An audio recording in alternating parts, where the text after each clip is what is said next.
Você cria um monstro, você sabe, né? Não vou falar nada. Não, imagina. Não, ele ainda não é, ele está sendo construído. Mas eu tenho um ótimo Tá sendo exemplo de uma construído monstra. pra isso. Pelo menos ela tá direcionando, né? Pelo menos sim. Oi, gente, bem-vindos a mais um Hypnotic Talk. E hoje eu tô aqui com duas celebrities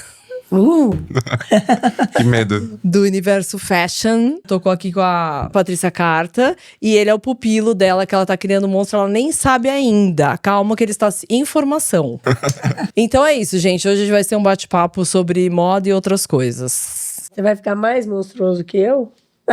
Eu não vou deixar. Acho que é Não, impossível. eu não vou deixar. É possível sim, porque você é jovem. Roda a vinheta aí, Sabrina. Ninguém para de falar, vai ser um desastre. eu sempre te uma falo isso, hora. posso Então fala. Roda a vinheta, Sabrina. Eu lembro de você lá no comecinho, que Sim. você era meu fã, inclusive, do Hypnotic. Ainda sou seu fã. Ai, é? Mas a Fabiola tava lá no comecinho da minha carreira. Eu tinha acabado de sair da faculdade de Direito. Direito? Eu queria ser diplomata. Jesus, não é Mas você possível. fez a faculdade, não? Eu fiz 6 meses. Ai, então você saiu de uma pra cair na outra. Olha que Exatamente. louco a vida, gente. Pois é. Olha isso, Deus te Depois de encaminhou. 6 meses de direito, 4 contando minhas faltas, assim, mas eu resolveu acho ficar que... tudo bem errado. Exato. Não, é que ele tem essa cara de, assim, não sei, quantos anos você tem? 25. É muito bebê, gente. Eu conheci você tinha 20? 19, olha que provavelmente, absurdo. Aí Claquete encontrou ele com a Patrícia Carta. Eu falei, agora foi. Agora ele se encontrou. Essas são as más companhias, né, que a gente ouve falar. Eu acho que o mundo vai te encaminhando, mas aí deu um match total. Total. E eu lembro que eu Imediato. te encontrei porque ele escreveu sobre meu filho. E eu achei o texto tão maravilhoso que eu chorava no final. E eu falei, gente, quem escreveu? Fui ver, era ele. Eu fiquei chocada. E agora a Patrícia vai se apresentar, mas antes eu vou falar o que eu acho. Que é uma mulher que eu admiro muito. Que tem uma revista de moda chamada Bazar. Quer dizer, ela Harper's trouxe a Harper's Bazaar pro Brasil. E eu vou falar depois o que eu acho sobre... Porque ela é diferente, por isso que ela tá aqui. Então vai, se apresenta. Patrícia Carta. Depois dessa não tem mais nada a dizer, louco. Tem sim. Na verdade, eu tô num business familiar. Há milênios. Não, 50 anos exatamente, né? Apenas. Há 50 anos, na verdade, assim, nesse business familiar há 50 anos. Mas assim, como eu venho desta família que sempre fez isso, eu tô nesse business desde que eu nasci. Você é jornalista por formação. Não, eu fiz publicidade. Amo publicitário. Bom, enfim, e aí depois eu comecei, então, muito rapidamente, assim, só para encurtar, né, bastante, comecei a trabalhar com meu pai na carta editorial e quando ele trouxe a licença da Condé Nast para o Brasil, que ficou na família até 2010, né? Acho que 2010, ou 9, porque em 2011 lancei a Bazar. Eu não sei exatamente, é por aí. Mas, de fato, assim, a Carta é uma editora boutique, tem essa característica, nasceu para ser isso. Meu pai, depois de ter feito, enfim, ter sido editorial da Abril, a carreira dele toda praticamente. Com a Cláudia, né? Ele fez não só a Cláudia, né? Ele lançou muita coisa, enfim, realidade, um monte de coisa. Mas ele fez a Editora 3, né? Junto com mais 2 sócios, né? Como o nome indica. E aí ele até a Vogue, ele lançou dentro da 3. E quando meu pai resolveu levar para abrir a carta, para levar a Condé Nast, enfim, produtos de luxo, por que você tá saindo da 3? Aí ele falou assim, porque é o seguinte, ou você é grande, muito grande, ou você é pequeno. Não, intermediário nunca. Então, sempre, a característica da carta, ela nasceu assim, esse é o DNA dela, né, de ser uma editora boutique. Acho que você pode Então- levar isso pra todos os negócios também, né?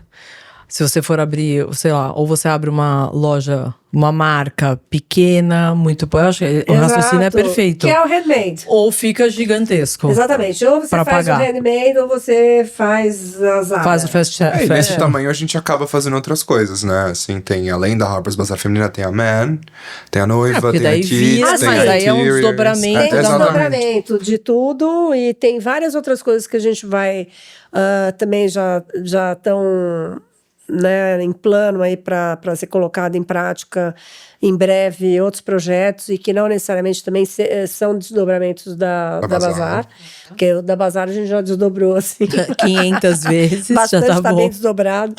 Então outras coisas também estão aí por vir, mas sempre dentro desse espírito do handmade mesmo, né, que é um cuidado diferente e que Um você padrão tem de qualidade altíssimo também. e você tem um poder de manobra muito grande, né? E essa é a filosofia da carta, né? Aí ele decidiu abrir mão de tudo que a A3 já estava construindo, que era bastante coisa, e se dedicar a uma editora voltada para o luxo, títulos de luxo, numa época em que não existia luxo no Brasil. 75, né? 75 exatamente, e realmente não existia luxo no Brasil, e a ideia era construir esse luxo, né? E ele, acho que participou, enfim, a Vogue participou muito desse processo. Nisso aí você tinha quantos anos? Eu tinha 15 em 75. Nossa, e aí gostava desse mundo? Não. É sempre assim, né? Em casa a gente nunca gosta do que tem. Meu pai era muito voltado para esse mundo. Então, assim, eu mal ou bem acompanhava pelas roupas que chegavam na minha casa, né? E pelas roupas que ele me comprava. Aqui no Brasil Ele era mais esteta, ele era gostava completamente esteta. Não tinha absolutamente nada no Brasil, né? De roupa importada e tal. Então ele me comprava muita coisa fora. E ele me moldou, assim, meu estilo, meu gosto. A minha mãe muito através dele, porque ele também meio que vestia a minha mãe, entende? Então, é legal alguém que agita em casa, aí, né? Porque senão a gente acaba relaxando. Mas não era meu mundo, sei lá, eu queria trabalhar com meu tio, por exemplo, né? Que fazia Carta, o quê? Política absoluta. Não tinha nada a ver com... Era a Veja, Isto É, depois a Carta Capital, enfim, não tinha nada a ver com isso. Mas enfim, eu fui parar onde eu estou, né? Lá na Carta Editorial, comecei a trabalhar com a Regina Guerreiro e tal. E me apaixonei, na verdade, mais do que eu imaginei. Eu me apaixonei pela imagem, pela construção da imagem. Ou você acha pelo business ou pelo resto? Não, mais pelo business do que pela indústria. Assim, eu não sou exatamente uma fashionista, você sabe disso, nunca foi. Gente, a gente é muito parecido, agora eu tô pensando. Então, mas na verdade, assim, não é exatamente o business, né? Assim, né? Eu me apaixonei em primeira mão por construir uma imagem. Como se constrói uma imagem, como se pensa. É muito gostoso isso. Né? Enfim, como é que você pensa uma revista, como é que você cria uma imagem e etc e tal, enfim. E aí fui, obviamente, me envolvendo com todo o resto, né? E fui gostando, e mudei de ideia radicalmente, mas eu nunca fui uma consumidora de moda. Um estilo muito reduzido, assim... até por senso crítico, porque eu acho que pouca coisa fica boa em mim. Outro dia, como é que você aguenta? Você ainda gosta de ver desfile? Você deveria se reinventar. Bom, eu não tenho vontade de me reinventar. E eu amo desfile, é uma coisa que eu vibro. Então, assim, eu adoro moda. Mas eu acho que tem assim... Você não se deslumbra com a moda. Uma observadora, com uma crítica, o trabalho de alguém, é isso que me fascina, não é, eu quero aquela roupa, entendeu? Aquela roupa, eu quero sempre uma roupa preta, básica. Sim. Porque eu acho que eu fico melhor assim, não é nem por nenhum tipo de seita. E aí as pessoas acham, né? Já pensou fazer aquele estudo de cor com ela? Esse é que nem eu. No dia que alguém chegar pra mim e falar assim, você não fica bem de preto, eu vou falar, que triste pra você, porque eu vou continuar. Sim, acho que a única cor que a Patrícia tem assim na vida dela é um caderno verde com a letra P. Mas é um verde também fechado, garanto. Não, é um verde acho que mais claro que essa cortina. Mas eu gosto de cor, por exemplo, cor em casa.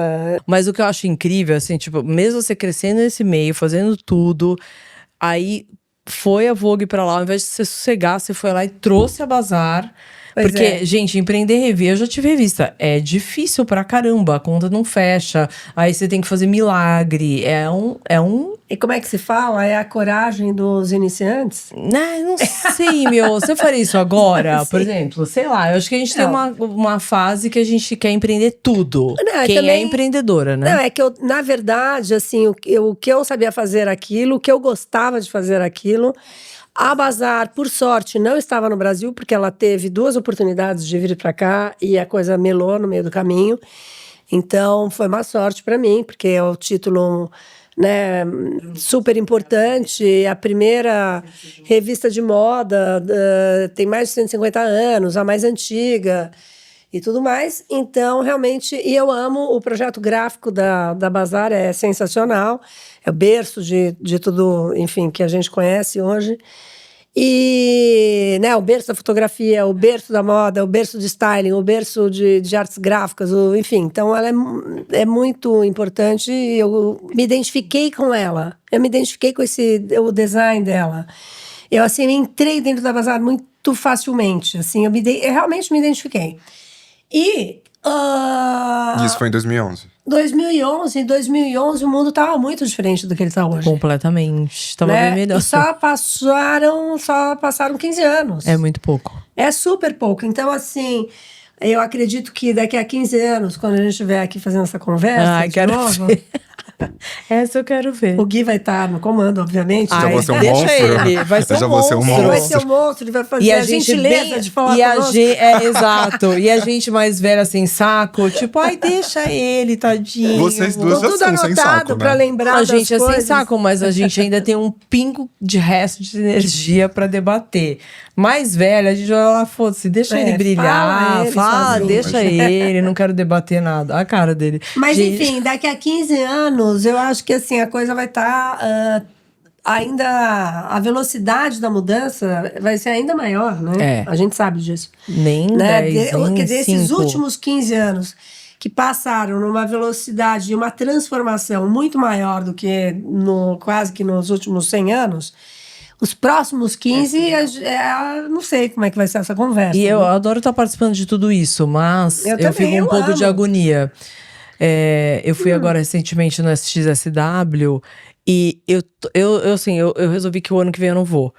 Se eu aguentar, né? Mas assim, o que me incomoda, assim, a tecnologia tá indo muito mais rápido que o nosso raciocínio, eu não sei. E aí, você fica numa agonia. Eu volto totalmente nóia. Eu volto fomo. Eu quero me enfiar, sair de tudo, desligar a rede, não quero mais nada. Porque justamente é essa coisa louca de Sim, tá rapidez gerando e uma agilidade. ansiedade absurda na gente. Absurda. Sem E a dúvida, gente você tem que aprender a lidar com essa ansiedade, que é uma novidade, né? Esse grau de ansiedade. Agora vocês estão dupla dinâmica, né? Porque agora vocês estão no digital, ele te arrastou pro digital. Com mais saco do que. Muito naturalmente. Não, mas eu ia falar que assim, da perspectiva da minha geração, assim, eu nasci em 2000. Então, 2006 lança o Diabo Veste Prada, então a imagem que a minha geração tem de revista de moda é a do filme. E quando a gente chega no mercado, já era completamente diferente. Então, pra gente foi um susto gigantesco também. E agora, no final desse mês, lança o 2, que aí já é uma outra perspectiva. Eu não quero do nem ver. mercado. Mas assim, vocês ficam naquela imagem de que a moda é aquilo?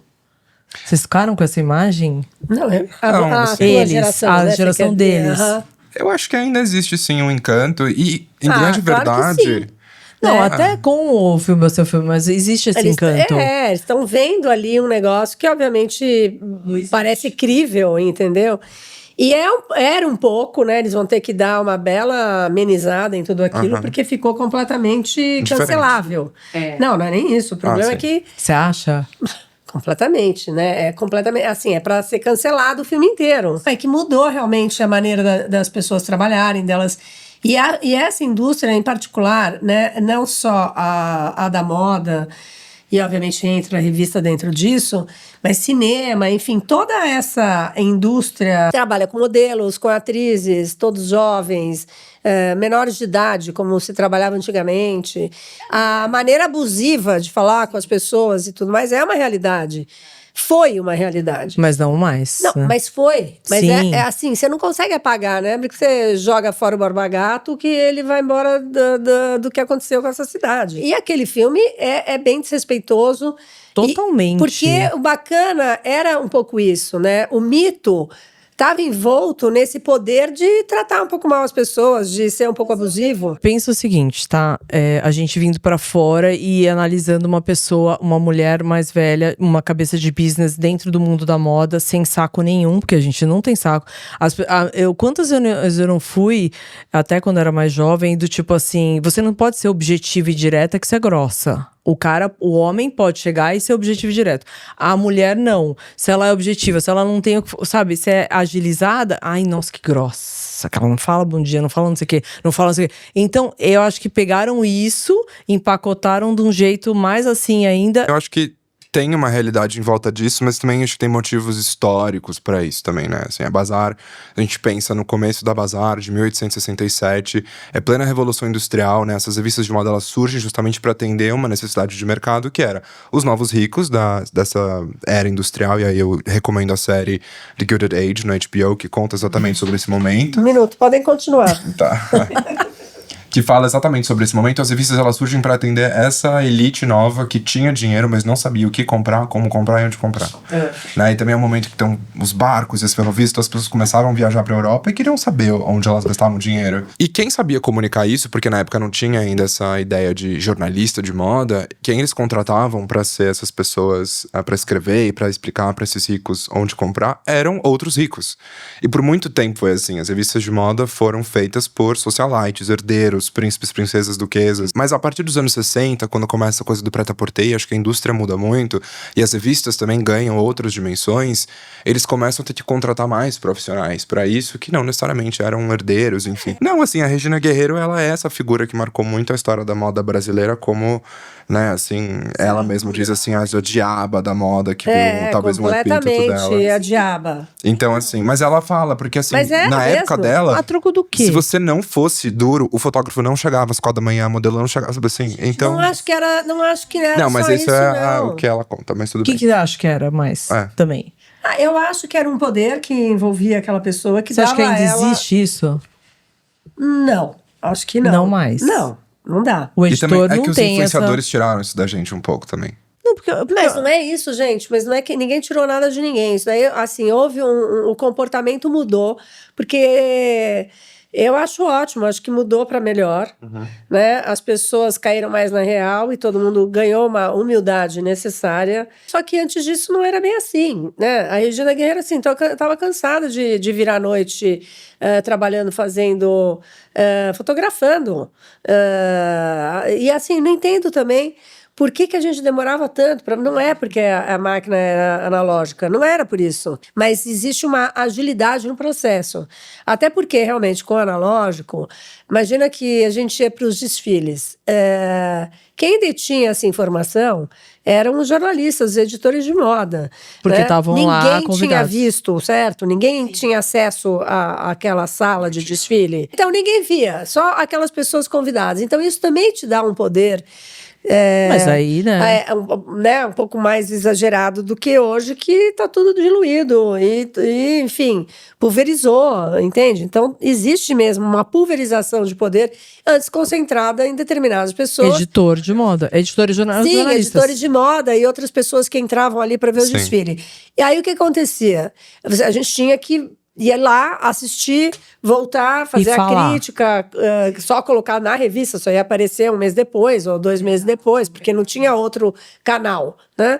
E aí, o fotógrafo, que inclusive o Fernando Lousa, que era um cara que fazia isso, ele trazia, então, aquele calhamaço de filme. Aí você ficava em cima de uma mesa de luz, escolhendo... para depois, as que você gostou, você fazia o contato, né? Fazia o contato, que é aquela tirinha, né? Tudo bem pequenininho.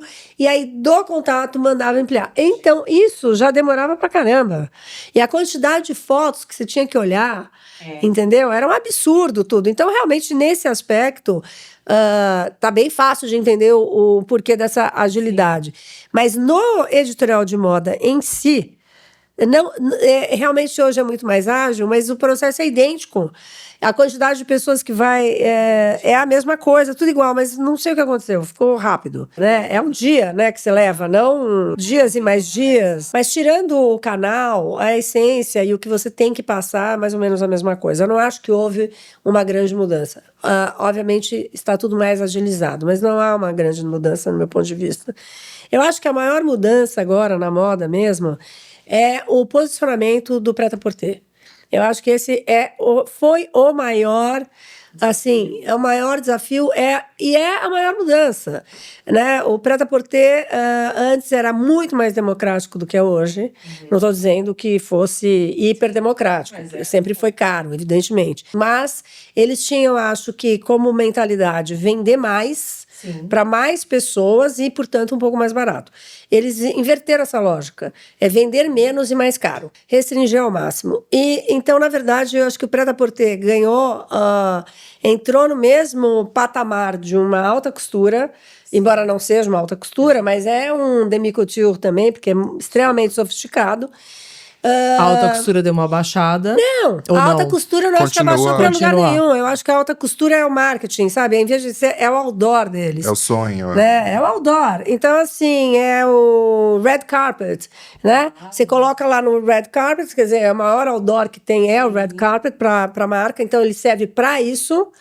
E para vestir, obviamente, alguma... Enfim. E o prêt-à-porter é o desmembramento. E o prêt-à-porter está no lugar que a alta costura ocupava antes, né? E agora a Zara, com o John Galliano, está tendo um novo posicionamento do fast fashion.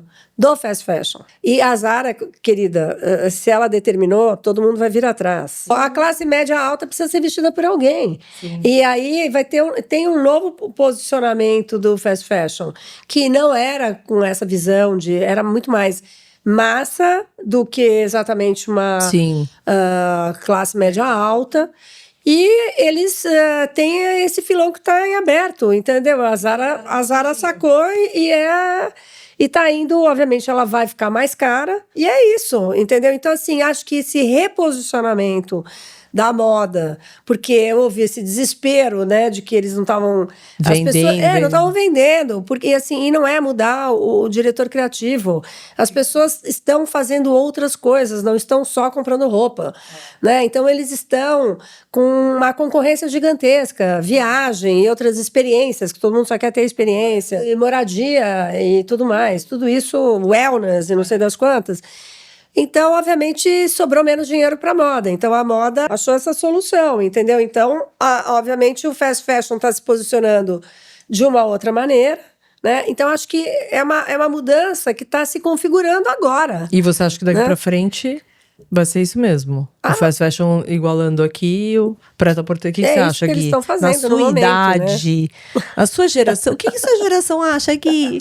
Eu acho que a minha geração reviveu muito o gosto pelo vintage também. Mas acho que teve uma época ali dos anos 2000 que era meio tipo cringe pros jovens, assim. As referências da minha geração era assim, tipo Britney Spears, Paris Hilton, sabe assim, era aquele começo das Kardashians. Pois é, mas é que... mas é a turma assim, dele. Exatamente. Sabe, era essa turma, tipo Lindsay Lohan, sabe assim, a gente... E era uma cultura muito americanizada, então a gente tinha essa ideia de... Essas patricinhas mesmo, sabe, assim, era isso, era o cool, não era esse grunge, assim, que tinha sido nos anos 90, a gente queria uma coisa nova. Então, assim, hoje agora que a gente tem, né, tipo, poder aquisitivo, porque a gente é independente dos pais, a gente gosta muito de consumir em brechó, porque são coisas que a gente lembra. Tanto é que essa semana, agora retrasada, teve o especial da Hannah Montana, de que 20 você anos. reuniu suas amiguinhas, que mas, eu gente, sei. E é uma característica uma geração, a minha geração é muito nostálgica. Vintage. Não, mas quando a gente tinha 20 e pouco também era a mesma coisa, não? Mas eles, por exemplo, essa volta à revista, a gostar de revista, foi tudo trazido pela geração Z. O disco, o LP, tem esse desejo, esse resgate. Sim. Um livro que virou uma onda, a literatura em livro para ler mesmo, né? Porque você poderia ler o Kindle, no Kindle, em outro lugar. Então, eu acho que, de fato, isso faz muito sentido. Que daí, é que a geração de vocês é muito incompreensiva nesse sentido. Foi bom pra nós, assim, do quê? Achei bom isso. Porque eu e a Patrícia, a gente tem muitas essas brigas. Você fala, Patrícia, olha isso. Ela, coisa velha, eu já vi isso 1000 vezes.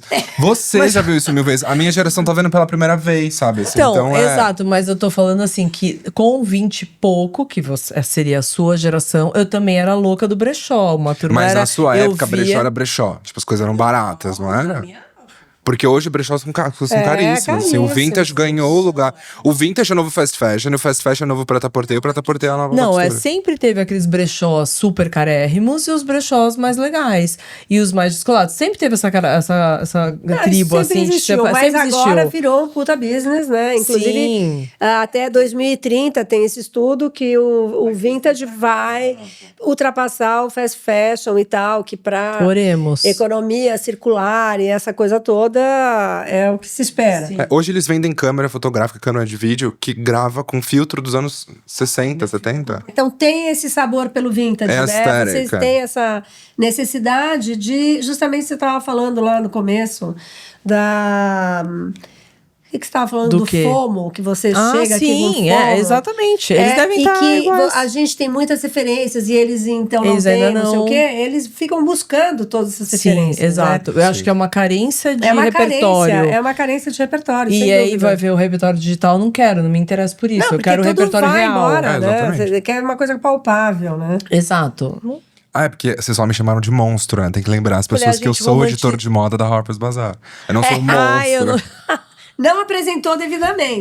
Porque senão vão falar, gente, ele é só um monstro que tá aí no meio da mesa. Gente, agora, no meio do podcast, eu vou falar, esse monstro… O que eu tô fazendo aqui? Pior ainda, ele é o editor de moda… Ele é o editor de moda da Harper's Bazaar. Então, é por isso que estou criando um monstro, justamente. E aí, ela tá sendo responsável ela me achou ali na esquina. Aqui vai ficar documentado isso. Eu já sei na esquina. Em Paris. Agora… Não, vai ficar documentado que ela tá comprovando que a gente tá aqui, ó. Como vocês se encontraram? Como foi esse encontro magnâmico da vida? Eu quero ouvir a memória da Patrícia lembrar esse momento. Não dá esse boi pra ele. Fala você primeiro, vai. Bom, a Patrícia Carta é… mas você… Não, mas a entidade… É que a Patrícia Carta, a entidade… É bom respeitar mesmo. Eu sempre tive uma… Mas é mesmo, assim. Um respeito enorme. Quando eu estagiava… Eu vi a Patrícia passando nos eventos, assim, eu ficava, sabe, assim, congelado, porque realmente, assim, é um ícone, é uma referência muito grande. E… Bom, enfim, o tempo passou, eu fui freelance para outros títulos, e aí, no momento ali da minha vida, eu parei e fui para Paris. E aí, mas antes de ir para Paris, eu acabei escrevendo 2 textos para Bazaar. E acho que a Patrícia gostou, e aí, coincidentemente, nós estávamos em Paris. Não quero, assim, alimentar o monstro, mas os textos dele são incríveis. Obrigado. A Patrícia às vezes acha mais ou menos. Não, mas isso é ótimo, eu peço muito. Não, mas ele tem um texto excelente. Posso, às vezes, achar que, de repente, tá um pouco longo demais e faz muita firula. Em minha defesa, eu parto um pouco do princípio que hoje em dia todo mundo vê desfile, né? As pessoas estão vendo em transmissão ao vivo. Eu não preciso ficar falando que o desfile teve um vestido preto, com a saia assim, com a… todo mundo já viu isso, assim. Então, a gente às vezes briga porque eu quero contar uma história diferente, de um ponto de vista diferente. E a Patrícia já é mais objetiva, sabe assim? A gente senta. Exato. Mas você via ela passar, falava, nossa, meu Deus, ela tá falando oi pra mim. Para. Não falava oi pra mim. Não, brincadeira. Não, mas foi engraçado. E aí eu lembro que eu conheci, na verdade, a Ana Paula, que é a nossa redatora-chefe antes, escrevi pra Bazaar. E aí, enfim, fui pra Paris, sabe assim? Tipo, entreguei o texto, vou viver minha vida. Mas a gente, coincidentemente, aconteceu na Semana de Moda. A Patrícia tava lá pros desfiles. E a gente foi se encontrar no… Você lembra onde foi? Não. No Angelina. No Angelina, sim. Que é… Mas por que a gente se encontrou lá? Eu acho que você… eu tava lá e você falou, oi, tudo bem? Não. Não, eu fui junto com você. Eu acho que a Patrícia me mandou uma DM no Instagram.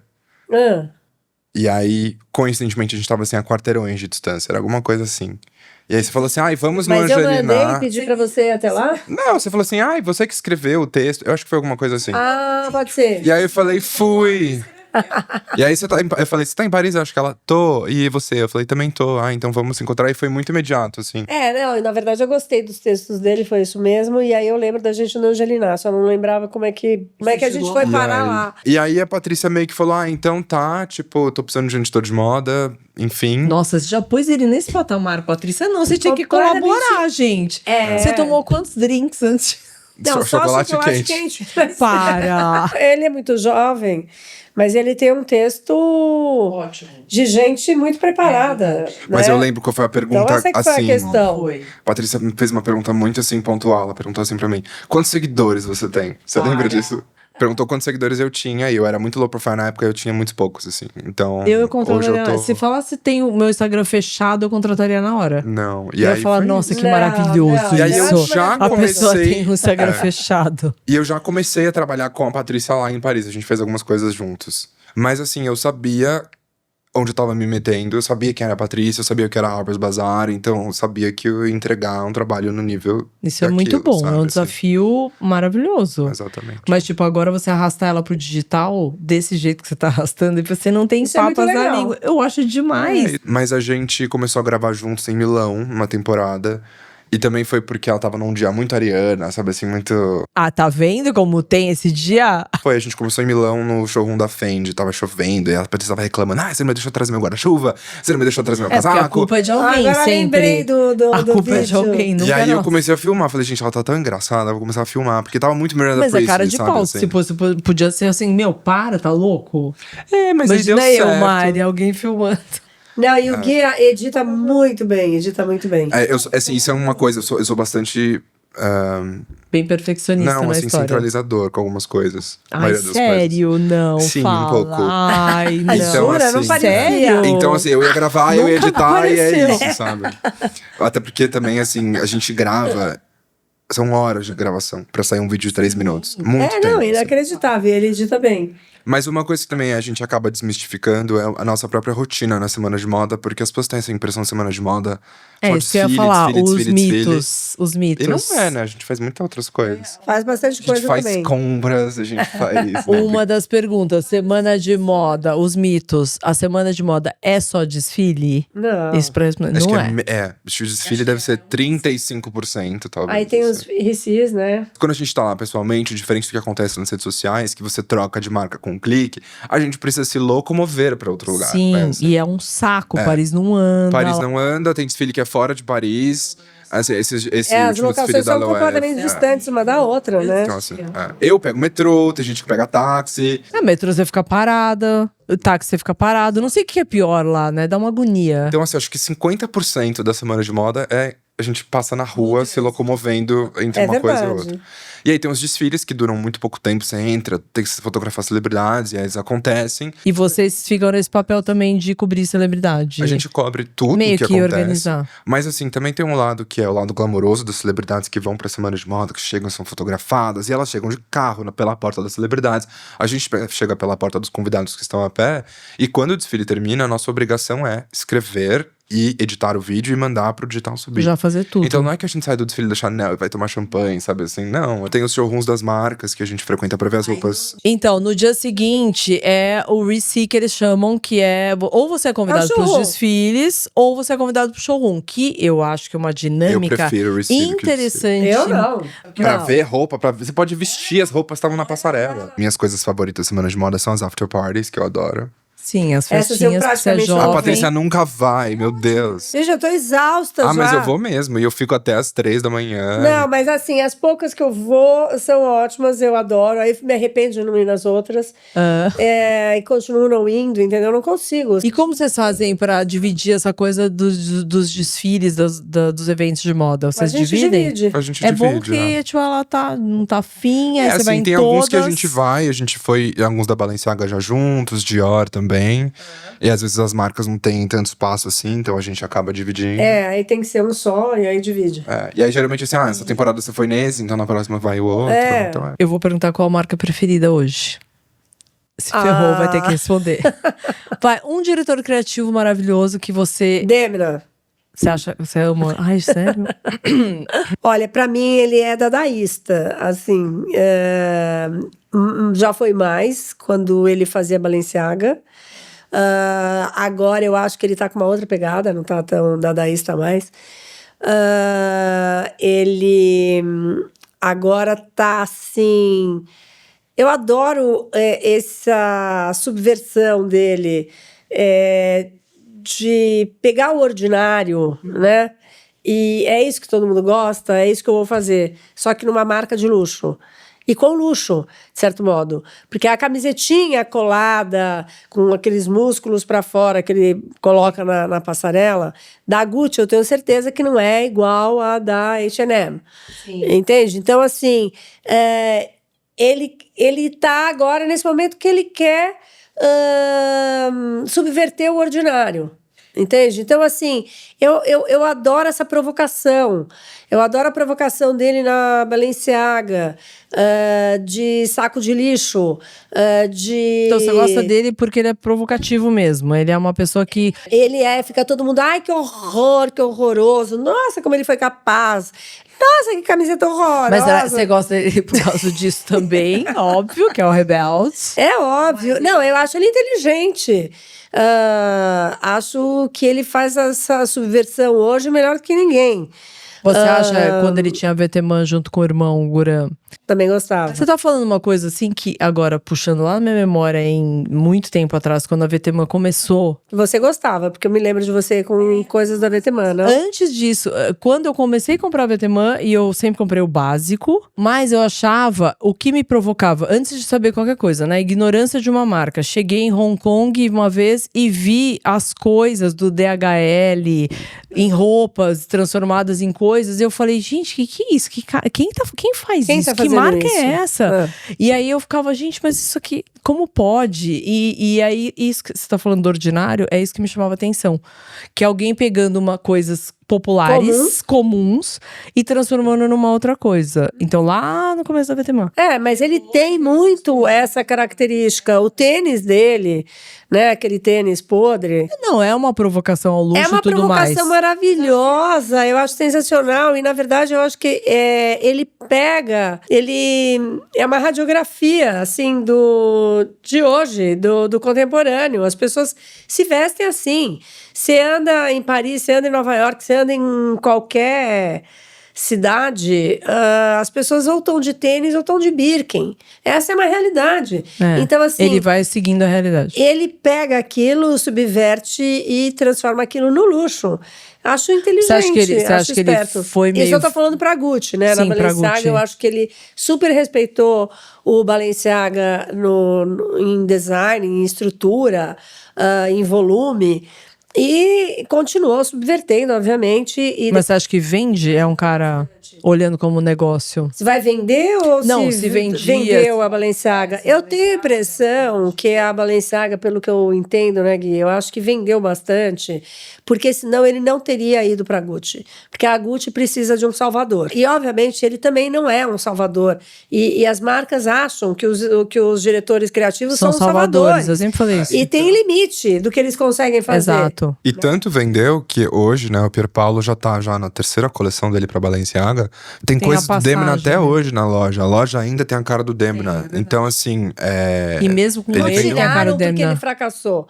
Eu acho que tiraram o Demna porque precisavam vender a Gucci. A Gucci precisava dar certo. Sim. Eu demorei muito pra gostar do Demna. Comecei a gostar por causa da Patrícia. É que eu sou meio fanática. Ela é fanática, obsessiva. E aí eu conheci o Demna. E foi assim, um amor muito à primeira vista. Porque ele é tão delicado e tímido.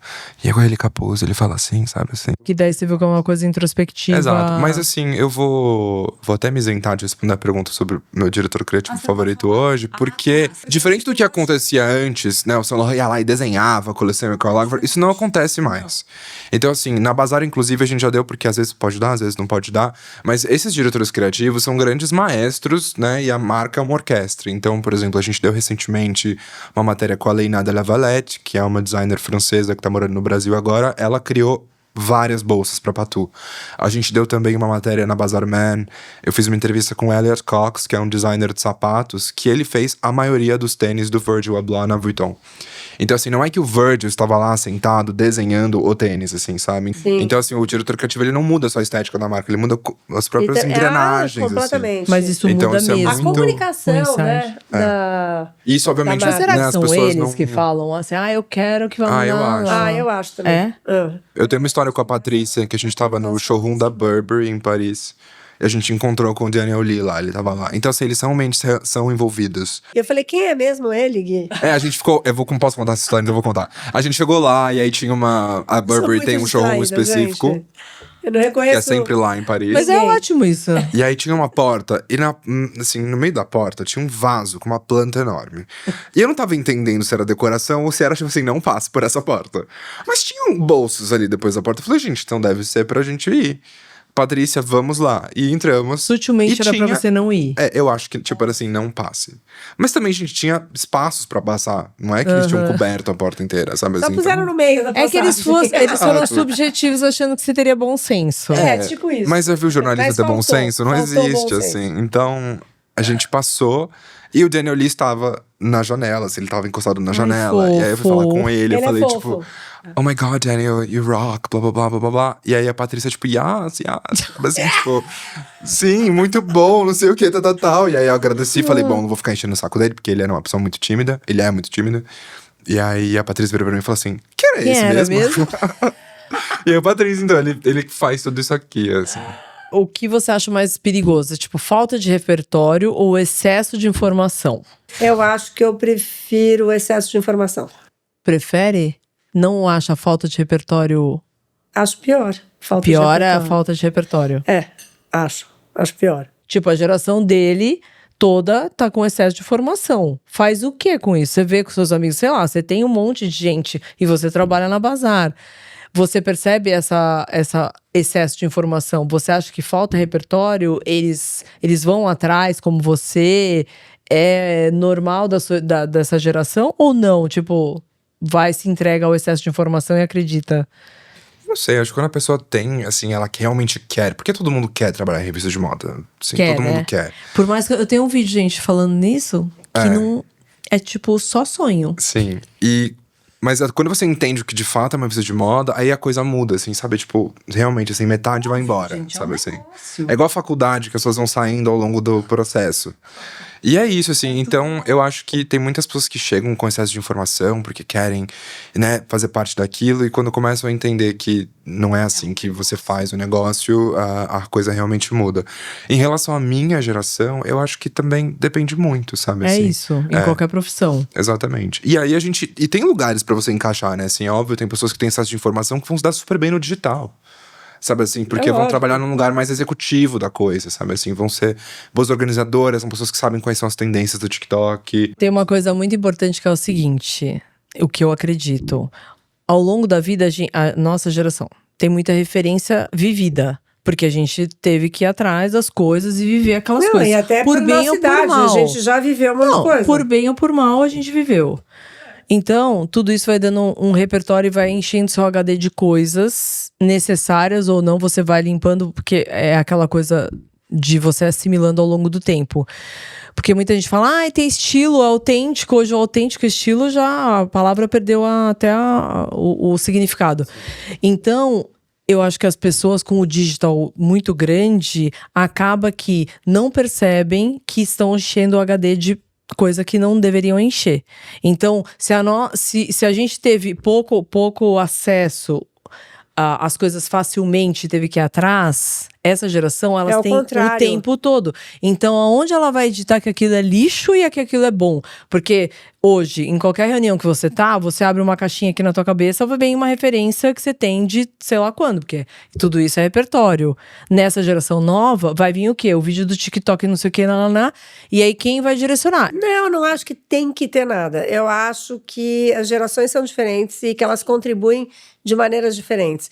E que essa nova geração, que tem excesso de informação, dentro dessa do contexto geração, todo, tem exatamente igual em qualquer outra geração. Sim. Os que sabem filtrar, os que não sabem, os que são supérfluos, os que não são, os profundos, os isso, o os ser humano. Ser humano. Exatamente, não mudou nada.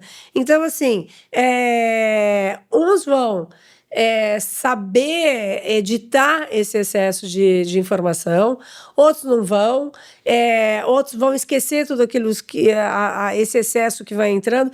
Então, assim, é o ser humano. Tudo vai se encaixando. É tudo igual, não muda absolutamente nada. E as referências também vão mudando, né? Porque as nossas referências vão ficando anciãs.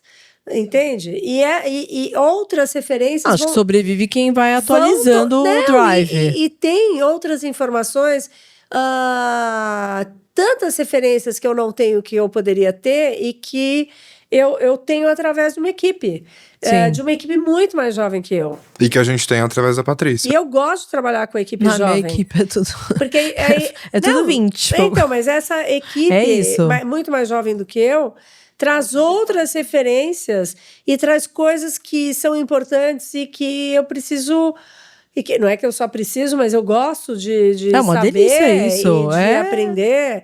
Então, acho que são trocas. E essas pessoas, aos 40, que têm esse excesso de informação, vão estar cheios de repertório.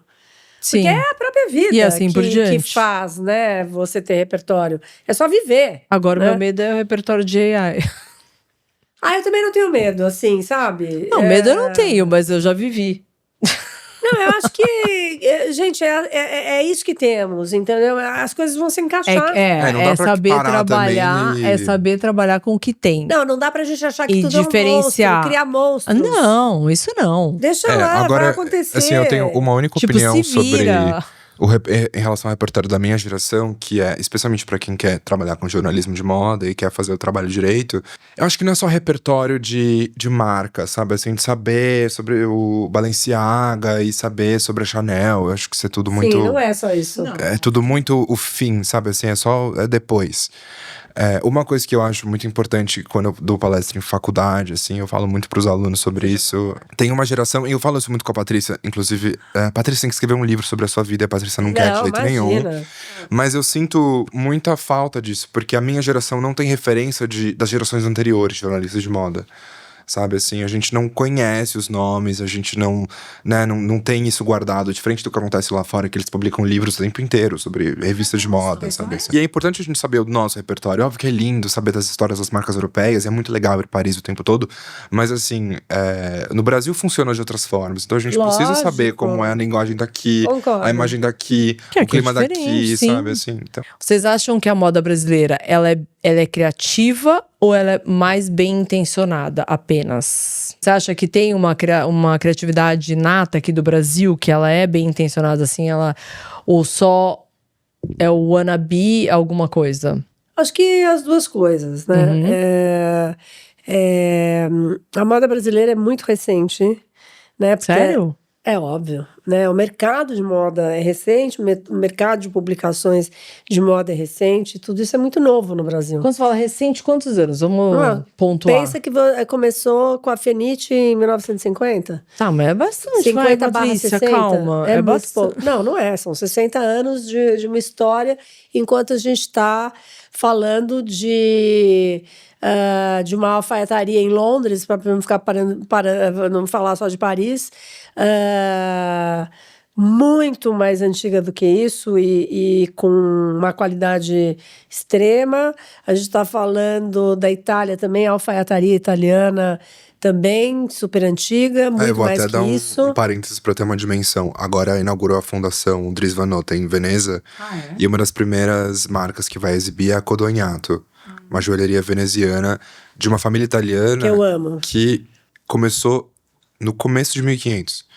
A gente tinha acabado de ser descoberto. Exato. Então, assim, descoberto entre aspas. Mas tem que pensar assim, que a moda começa com Maria Antonieta, né? Se você quiser mas calma, vamos trazer pra atualidade.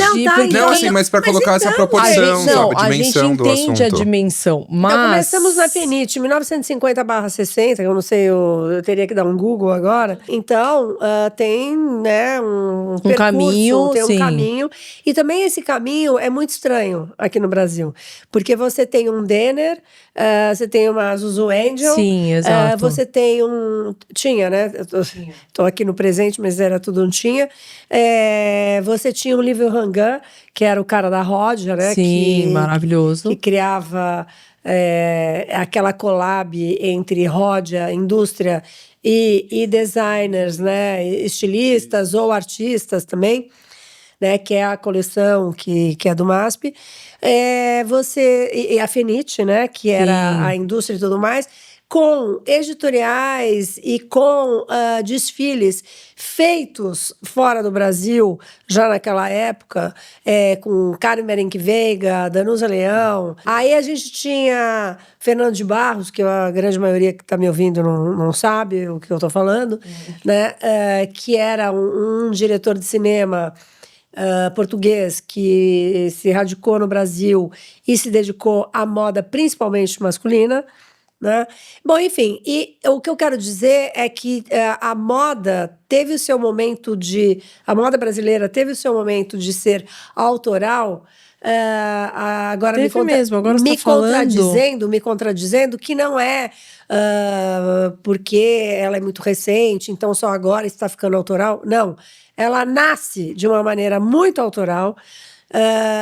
Depois eu acho que dilui. Ela se perde à medida que ela vai. E aí tem os grandes costureiros, né? Guilherme Guimarães, Clodovil. Mas aí, assim, o que interessa é que eu acho. Eu não sei exatamente, mas eu tenho a impressão que à medida em que esses novos estilistas, e quando eu digo novos estilistas, são os estilistas dos anos 70, 80, que começam a ir para Paris, a ir para Milão e a trazer a roupa de lá, dissecar a roupa aqui. E criar em cima daquilo. É super importante porque é um processo criativo de aprendizado que, assim, é igual você pega um artista que primeiro é acadêmico e, de repente, ele vira abstrato, né? Então, assim, é um processo super importante de acontecer. Então, eu acho que talvez a moda brasileira é muito irregular. Eu acho que ela tem uma autoria, ao mesmo tempo é um pouco pastiche ali na sua maioria, e aí despontam alguns talentos, né? Mas ela não é linear, ela não é o tempo inteiro todos agora vai, depois despontam não, todos ao mesmo tempo. Ela é irregular, e isso eu acho que tem muito a ver com a falta de incentivo. Que você está falando agora, que você está revivendo todos esses nomes. Com a falta de dinheiro, né, basicamente. Pensando, a gente tinha muito mais apoio e estrutura antes, então, e dedicação do que agora. A indústria foi sucateada, a China tomou conta. Quando o Brasil abriu, nos anos 90, para o mercado exterior, isso já tirou a proteção da indústria brasileira.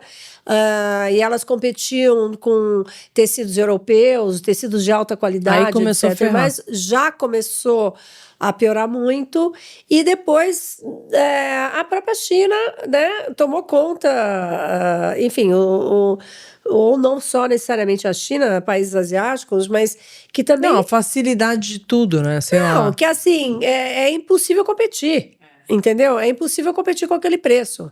Então, acabou a nossa indústria têxtil, na verdade, né? Sobrou muito pouco, tem uma malharia muito forte ainda, mas... o algodão, o jeans e uma ali, né? Mas enfim, a maior parte era da indústria têxtil, né? Indústria têxtil, linho, e etc. Mas, então, assim, não tem como ter esse apoio porque não existe mais essa indústria. Então, justamente, são pessoas nadando sozinhas. É isso que eu ia falar. Entende? Então, assim, são marcas nadando sozinhas, que algumas se juntaram há já bastante tempo em conglomerados fortes, né, maiores. E aí tem a moda autoral tentando sobreviver de uma maneira muito difícil. Então, assim, grandes ideias, né? E não necessariamente realizadas da melhor forma. Mas acho que o brasileiro é extremamente talentoso, e é o que eu digo, acho que tem grandes ideias e nem sempre é possível realizar da melhor maneira, né? Eu acho que existe também uma certa pressão pela excelência imediata, né, de assim que você termina de fazer a faculdade ou não, você precisa já lançar uma marca impecável, não tem tem mais aquela atmosfera experimental que tinha com Hershkovich, sabe, assim, nos anos 90. Hoje em dia, se você tem uma marca já A gente não tem o Mundo Mix que você ia poder experimentar lá. Não tem mais Mundo Mix, que é da onde você surgiu. A gente dava a liberdade para as marcas pequenas chegarem, criarem lá seu espaço. Tinha um espaço para elas. E aí não precisava ter um dinheiro para abrir uma loja e não sei o quê. Muita gente começou a capitalizar ali. É que era muito mais fácil. Agora não tem mais. Não tem um celeiro de criadores. Não tem Não tem aonde você tem que abrir uma loja. Tudo bem, o online facilitou pra caramba, mas nem sempre todo mundo sabe usar, né? Então, eu acho que o Brasil não sofre nada, assim, de falta de talento. Eu acho que ele falta gestão mesmo, gestão e iniciativa e tudo. Gestão, iniciativa, patrocínio, enfim. E acho também de compreensão do que é o mundo da moda, né? As pessoas têm essa… Qual é o mundo da moda? Qual é a compreensão? Vamos lá. Não, porque eu escuto muitas pessoas falando assim, nós temos que apoiar a moda nacional. E aí, parte do princípio de que apoiar a moda nacional é consumir, seja digitalmente ou literalmente comprando, marcas brasileiras. Quando, na verdade, falar sobre moda nacional é falar sobre a indústria de moda nacional, que é apoiar as revistas, apoiar os jornalistas, apoiar os fotógrafos, apoiar os stylists, apoiar, sim, os empresários. Não só ir lá e comprar uma camiseta de uma marca nacional e falar, uau, ajudei a moda. Não, não é isso. Então, a indústria da moda nacional é uma cadeia, muito maior. né? Exatamente. É ajudar a cadeia. Mas, de qualquer maneira, eu acho, assim, que são heróis, estilistas como, por exemplo, o Ercovitch. Eu acho que, assim… Mas o Ercovitch teve no meio do caminho um grande grupo, como todos os caminhos de todas as marcas. Mas eu acho ele um herói de qualquer maneira, entendeu? Eu acho ele, o Reinaldo, a Glória… a Missy, que é bem mais recente… e tantas outras, sabe? Falei rapidamente. Você percebe que tem todos esses, assim, tem um trabalho de marca grande, né? Que às vezes os caras as pessoas saem da faculdade achando que, fiz faculdade de moda, vou abrir uma marca. E aí tem todo um trabalho, não é só criativo lá desenhando, é como você tinha falado do Demna. Não é só desenhando, criando, você tem que saber de gestão, você tem que saber tudo direitinho para poder gerir uma marca e crescer essa marca. Não, mas fora isso, não tem apoio, é tudo muito caro aqui, entendeu? Então, assim, não é uma questão só a conta de não gestão, fecha. não é bem isso. Né? E aí eu acho assim, por exemplo, numa moda um pouco mais mainstream, digamos assim, como Bom, hoje o Reinaldo, Glória, Ercovitch, obviamente são mainstream, mas a própria Missy, o que é ótimo, significa que eles cresceram, que eles se estabeleceram.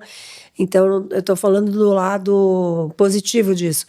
Mas, por exemplo, uma marca como Cris Barros, como Carol Bassi, eu acho que elas têm um enorme valor, né? Delas, enfim, trazerem uma identidade própria, né?